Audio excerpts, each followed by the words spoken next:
Okay, so in this lesson we're going to be talking about the cell. If you take a look at the picture right here and this picture right here, would you believe that those two, this and this, are the same things? Colors may be a little different, but they are the same things. This, as you can recognize, is the Velcro tape. Okay? This, I bet you didn't recognize as that. Okay? This would be the really fuzzy part. This would be the sticky part, the part that sticks to the fuzz. Okay? If you read the inquiry question, hooked together. What do you think happens when one of the hooks in the photo above goes through one of the loops? The two sides fasten together. The shapes of the hooks and loops in the hook and loop tape are suited to this function, to hold the two pieces together. This is suited to hold this together, okay, as what's going on here. Okay, so you may ask, okay, so how does that have to do with cells? Hook tape, Velcro, and cells, two different things. Well, not really, because the emphasis at this point is on function. Okay? Each of the two parts that make up the hook and loop tape have a different function. This part here has a different function than this part here. Yet the parts of the tape must work together in order for the tape to work. Okay, so for Velcro to work, both halves have to work. If you have one that's full, if this side is full of something else and it isn't able to hook to this, then it's not going to work. Okay? So that's what this is about. It's about functioning together. Two separate parts functioning together. Okay? So before we get started, I want you to make sure that you know that here's your vocabulary, kind of important words. Okay, make sure you're writing them down in your science journal. And when you get to them in the reading or in the information on the video, you're going to pause. You're going to write the definitions down. Okay? Cell membrane, cell wall, cytoplasm, cytoskeleton, organelle, nucleus, and chloroplast. Okay, those things are your vocab words. The other things we want to pay attention to are the key concept questions, which are the essential questions for us to know by the end of the lesson. You may not know them now, but hopefully by the end of the lesson we have talked enough about them that you will understand and know how to answer them. Okay, the first one is, how are prokaryote cells and eukaryote cells similar, and how are they different? Okay, how are they similar? How are they different? The next one, what do the structures in a cell do? Those two questions you need to write in your science journal, and by the end of the lesson you should be able to answer those questions. Okay? So, now let me do this. I'm going to make things small. Make things small. And then I'm going to make your questions larger. Okay? Okay, these are questions I want you to answer now, if at all possible, so I want you to write them down. Answer the questions. Pause the video if you need to. Nobody can write that fast to where they're keeping up with me, even though you are multitaskers, all of you. Make sure that you're pausing the video and writing the information down and answering them. It's very important that you have your science journal completed in full. You do know you're getting graded on that in class, and if that's not completed in full, then you don't get a grade, and that hurts your overall score in the class. Okay? So, first question, this one right here. How is the hook and loop tape, that's this here, able to hold together? Okay? Next one. Why must the hook and loop tape be rigid? Okay, that one right there. Why must it be rigid? And the last one. What is another example of an object that has two differently structured parts that together perform one task? All right, so that's the questions in order for you. So please, again, as I said, as we go through this, pause the video, write them in your science journal, making sure that you're answering those that you most possibly can. Okay? That's the whole point behind this, is to get the information. Okay, so at this time we're going to talk about cell shape and movement. So please listen. Cell shape and movement. You might recall from Lesson 1 that all living things are made up of one or more cells. As illustrated in Figure 4, cells come in many shapes and sizes. The size and shape of a cell relates to its job or function. For example, a human red blood cell cannot be seen without a microscope. Its small size and disc shape enable it to pass easily through the smallest blood vessels. The shape of a nerve cell enables it to send signals over long distances. Some plant cells are hollow and make up tube-like structures that carry materials throughout a plant. The structures that make up a cell also have unique functions. Think about how the players on a football team perform different tasks to move the ball down the field. In a similar way, a cell is made of different structures that perform different functions that keep a cell alive. You will read about some of these structures in this lesson. Okay, so if you take a look at that picture, excuse me, you can see Figure 4 here, the shape of cells related to the function it performs. Okay, the discs shaped red blood cells carry oxygen and travel through small blood vessels. This here, right in here, the information. A nerve cell's projections can send signals over a very long distance. And then you have the tube-like plant cells, and they're hollow and they carry water and dissolve other substances. Okay? So each one of them, if you notice, has a different shape, but they all carry out a specific function. Alright, so here's what we want to do. I want you to write down these questions and answer them to the best of your ability. Okay, the first one right here. In what way does the shape of a blood cell allow it to move freely through blood vessels? Okay, the second one. Why do cells differ in size and shape? Okay, and the last one right here. How might a cell benefit from cell structures having different functions? Okay, so write those 3 questions down.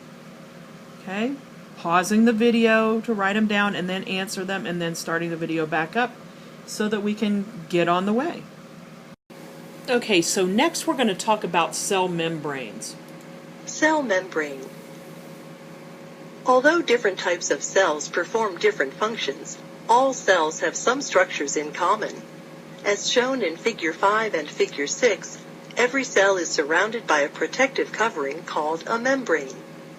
The cell membrane is a flexible covering that protects the inside of a cell from the environment outside a cell. Cell membranes are mostly made of 2 different macromolecules, proteins and a type of lipid called phospholipids. Think again about a football team.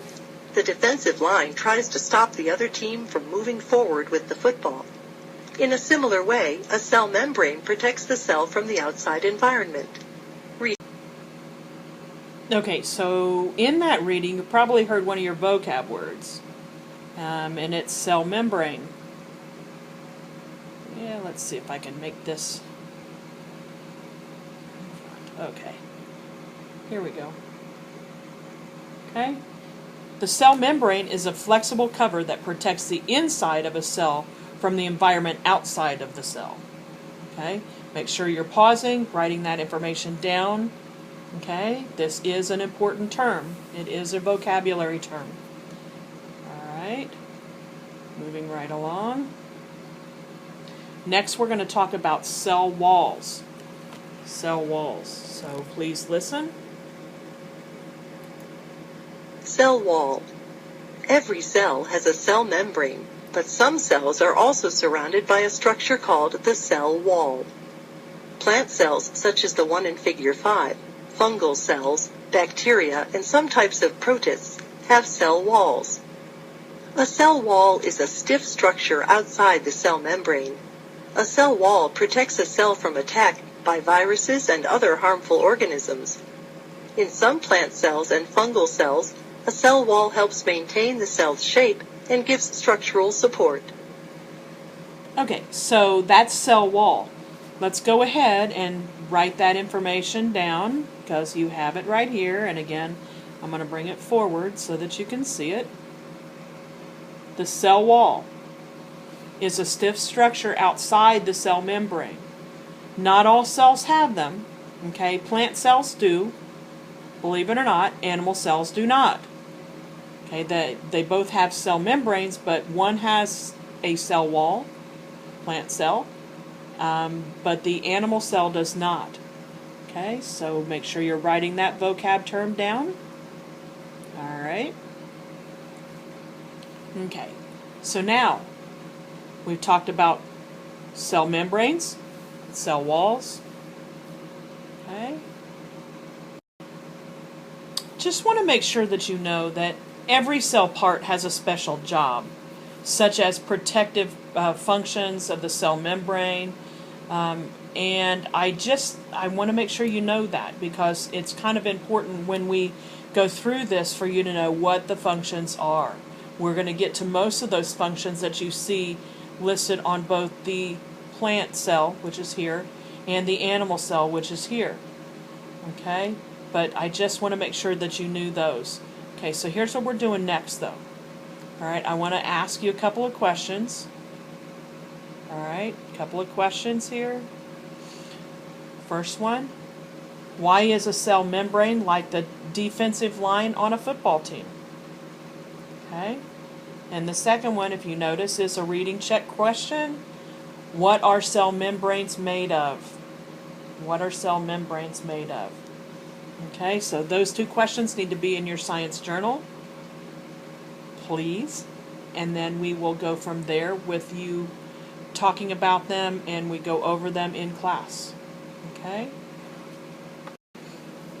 Okay, so the next thing we're going to talk about is cell appendages. So please listen carefully so that you understand all the information. Cell appendages. Arms, legs, claws, and antennae are all types of appendages. Cells can have appendages too. Cell appendages are often used for movement. Flagella, singular flagellum, are long tail-like appendages that whip back and forth and move a cell. A cell can also have cilia, singular cilium, like the ones shown in Figure 7. Cilia are short hair-like structures. They can move a cell or move molecules away from a cell. A microscopic organism called a paramecium moves around its watery environment using its cilia. The cilia in your windpipe move harmful substances away from your lungs. Okay, so cell appendages. Cell appendages. So Figure 7 here, if you look at it, that's lung cells. And they have cilia, that's what all these are here, that help move fluids and foreign materials. Okay, so I have a couple of questions for you. Remember that the cilia help the paramecium move in the water also. Okay, so it's not just for moving things out of our lungs. Actually, other organisms use them to move with. Okay, so remember the cilia, which is these here. Okay, but I do want to ask these questions, so please, if you could write these down in your science notebook, I would appreciate it. Okay, the first question I want to ask you is this one right here. Why are cilia called cell appendages? Okay, the second one, this one right here. What is the purpose of cilia? Okay, so those two questions right here are ones I want you to write down. Please pause the video so that you understand the information. Okay, so the next thing we want to talk about is cytoplasm and the cytoskeleton, so please listen. Cytoplasm and the cytoskeleton. In Lesson 1, you read that water is the main ingredient in a cell. Most of this water is in the cytoplasm, a fluid inside a cell that contains salts and other molecules. The cytoplasm also contains a cell's cytoskeleton. The cytoskeleton is a network of thread-like proteins that are joined together. The proteins form a framework inside a cell. This framework gives a cell its shape and helps it move. Cilia and flagella are made from the same proteins that make up the cytoskeleton. Okay, so what I'd like for you to do at this point is, hold on just a second, is to write down definitions. Okay, I believe you had two. You certainly did. Cytoplasm, which is a fluid inside a cell that contains salt and other molecules. And the other one was cytoskeleton. A cytoskeleton is a network of thread-like proteins that are joined together. Those two things, both these words, are part of your vocab. So please write those definitions down so that you can be prepared for the vocab quiz that'll be coming up soon. Okay? Okay, so next we're going to be talking about different cell types. Different cell types. So please listen. Cell types. Recall that the use of microscopes enabled scientists to discover cells. With more advanced microscopes, scientists discovered that all cells can be grouped into two types: prokaryotic cells and eukaryotic cells. Prokaryotic cells. The genetic material in a prokaryotic cell is not surrounded by a membrane, as shown in Figure 8. This is the most important feature of a prokaryotic cell. Prokaryotic cells also do not have many of the other cell parts that you will read about later in this lesson. Most prokaryotic cells are unicellular organisms and are called prokaryotes. Eukaryotic cells. Plants, animals, fungi, and protists are all made of eukaryotic cells, such as the ones shown in Figure 5 and Figure 6, and are called eukaryotes. With few exceptions, each eukaryotic cell has genetic material that is surrounded by a membrane. Every eukaryotic cell also has other membrane-surrounded components, called organelles, which have specialized functions. Eukaryotic cells are usually larger than prokaryotic cells. About 10 prokaryotic cells would fit inside one eukaryotic cell. Okay, so prokaryotic cells and eukaryotic cells are the two types that we can divide cells into: prokaryotic, eukaryotic. All right, so the next thing I want to do, there was another definition, so please, if you would, write your definition of organelles. Okay? Every eukaryotic cell also has other membrane-surrounded components. Other membrane-surrounded components. Right here. Other membrane-surrounded components called organelles, which have specialized functions. Please write that down. We will talk about it. We talk about it a lot when we talk about cells. Okay? Please write that down. It is quite important. So pause the video, write the information down, and if you don't understand the difference between prokaryotic and eukaryotic, go ahead and play this part back so that you can determine that difference. Okay? Prokaryotic, eukaryotic. Okay, so next, as we do all the time, making the definition smaller and the questions larger in your science journal. Please write these two questions down. This one here. In what way have microscopes helped scientists learn more about cells? And if you notice, the next one again is a key concept question, one of those wonderful questions that we have to have answered by the end of the lesson. You'll know this information, I'm quite sure, once we get through all of the information. Okay, how are prokaryotic cells and eukaryotic cells similar, and how are they different? Those two questions are ones we need to have answered. Go ahead and see if you can do that at this point. Okay, so the next part we're going to be talking about is cell organelles. cell organelles. So please listen, and maybe we can figure out what they're saying. Cell organelles. As you have just read, organelles are eukaryotic cell structures with specific functions. Organelles enable cells to carry out different functions at the same time. For example, cells can obtain energy from food, store information, make macromolecules, and get rid of waste materials all at the same time, because different organelles perform the different tasks. Okay, so what I'd like to ask you is these two questions right here. What makes organelles unique? What make them unique? What makes them different? The term unique means different or special. Okay, the second question is right there. In what way do organelles make a cell more efficient? All right, so write those two questions in your science journal. Answer them to the best of your knowledge, please. Okay, and then we're going to talk about the nucleus. So hang on, I'm going to move this down here out of the way.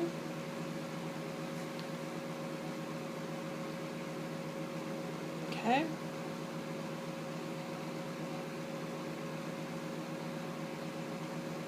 And then I'm going to make this a little larger because this is the next information we're going to be referring to. Okay? Alright, so we're going to be talking about the nucleus next.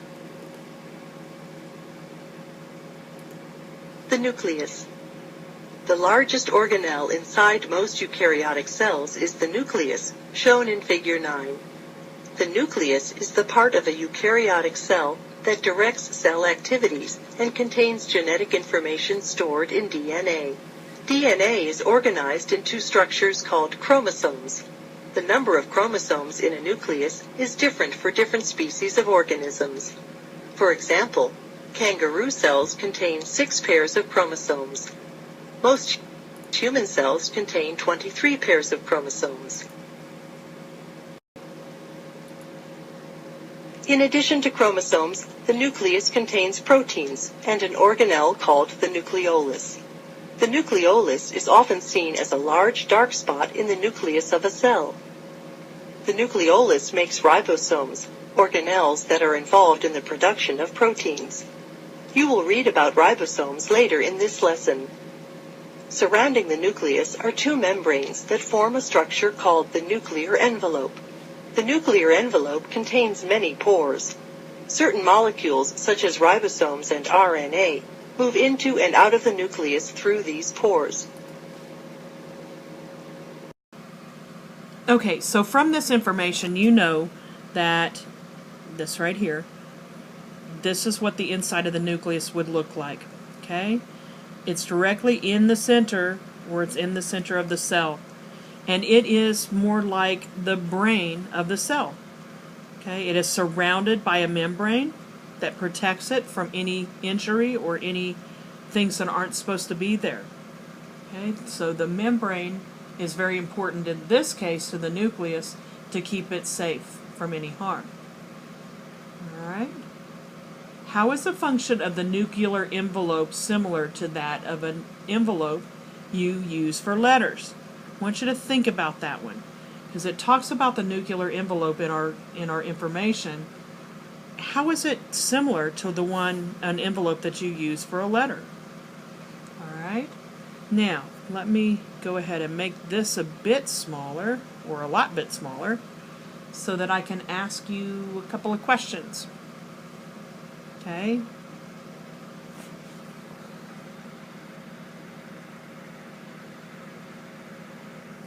The ones that I'm asking are these two, this one here and this one here.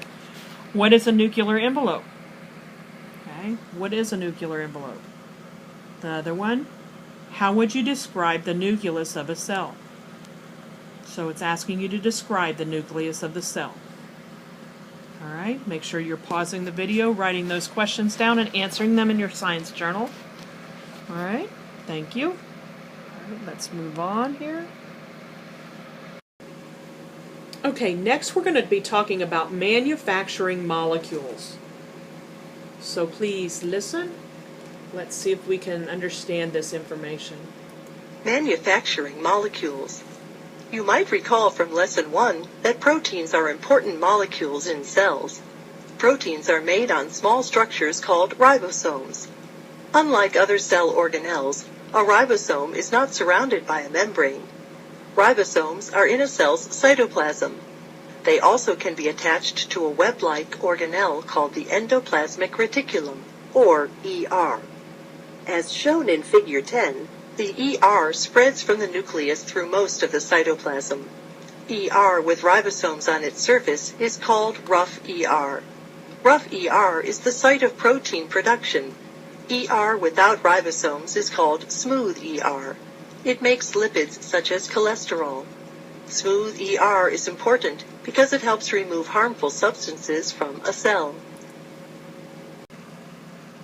Okay, so when you're looking at these pictures here, I want to ask kind of a question I want you to think about. Why might rough endoplasmic reticulum and mitochondria have so much surface area? Surface area, look how large they are compared to other things. Okay, look at the areas that they are in. Okay, endoplasmic reticulum is the brick-like structures around the edges here, and the mitochondrion is the red substances that are inside. Why do you think that they have so much surface area? Is it possible that the greater amount of surface area available, the more proteins that can be made?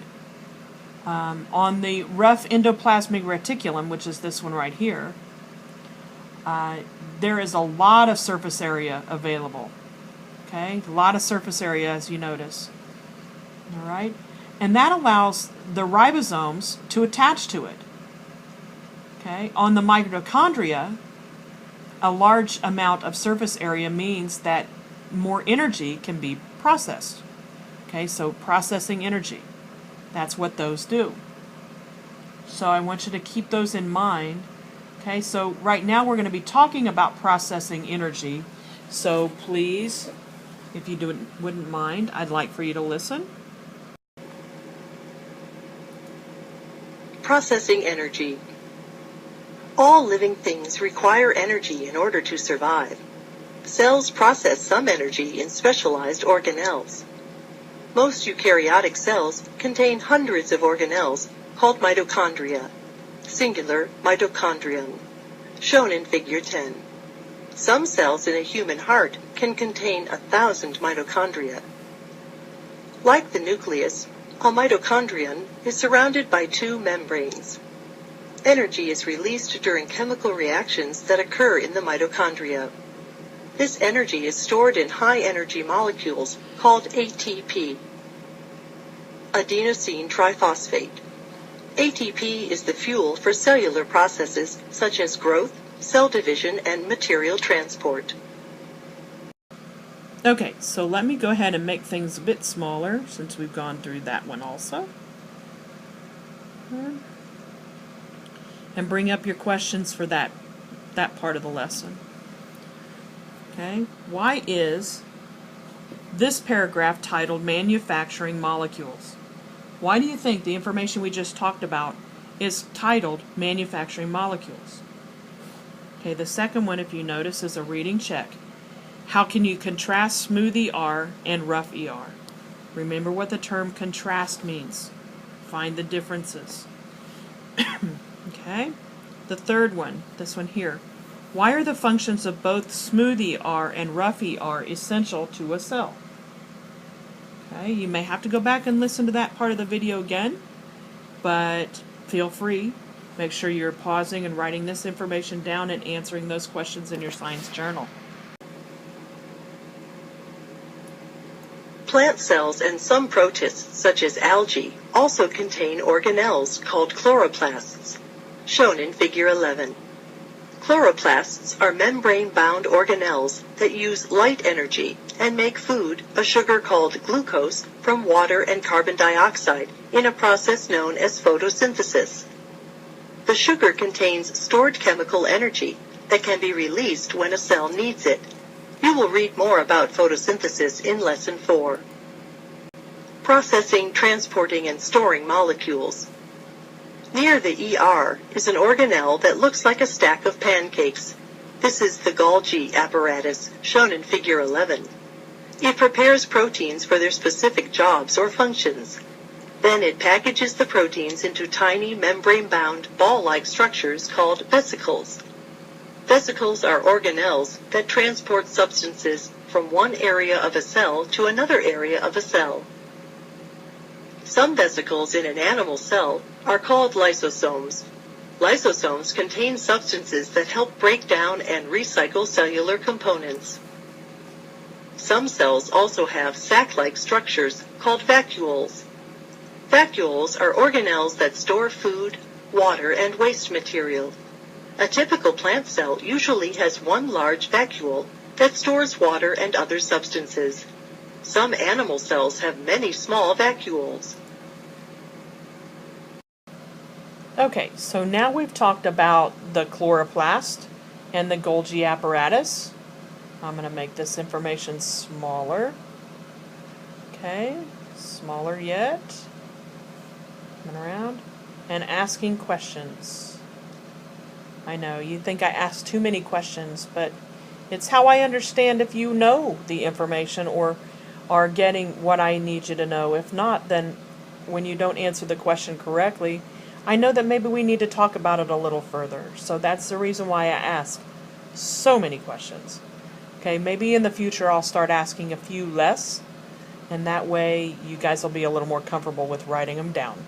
But in the meantime, I'm going to be me.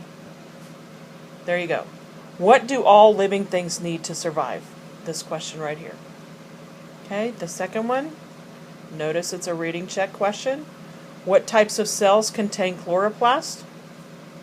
All right, and then the last one here, how do plant cells make food? Okay, write those three down. Make sure you're pausing the video, writing the information down, and starting it back up so that you can finish the video. Okay, remember you can do it in multiple parts. You don't have to do it all in one evening. Please, don't stress about it, but I do want it completed. Okay? Okay. In the area that we just talked about in the processing, transporting, and storing molecules, we talked about Golgi apparatus, okay, and we talk about vacuoles. All right, so those are some key things that you need to remember.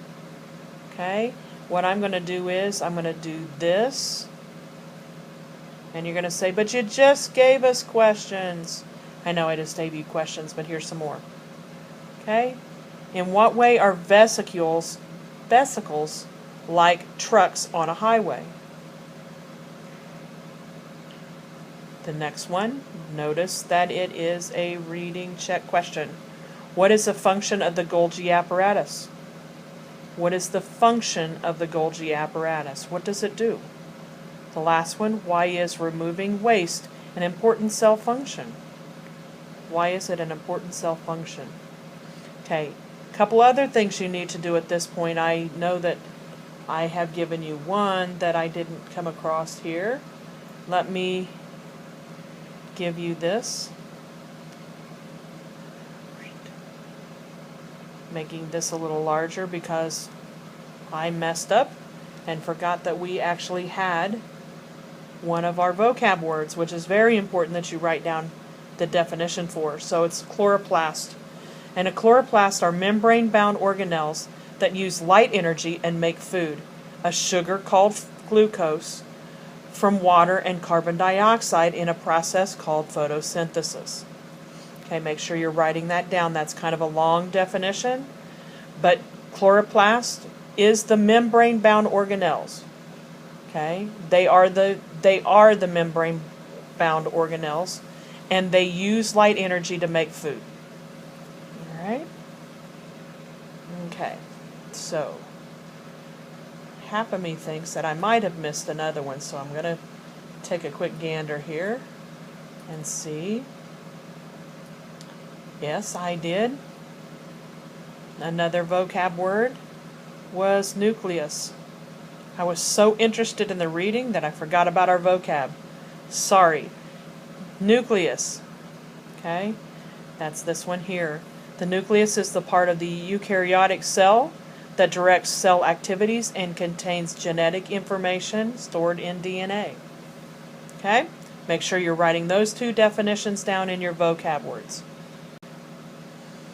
Okay, so you may not believe this, but we've gone through all the information I wanted you to learn so far about cells. And it's a lot. I know there's a lot of questions there. Go back and review the questions and your answers to make sure that you feel comfortable with them. Okay? The next part of the information we're going to be working on is the Lesson 2 review. Lesson 2 review. Okay, in the Lesson 2 review, I would like for you to write the questions as well as your answers down, please. For this one here, all you need to do is, no, I'm going to not do that. I do want you to write the question and the answer, please.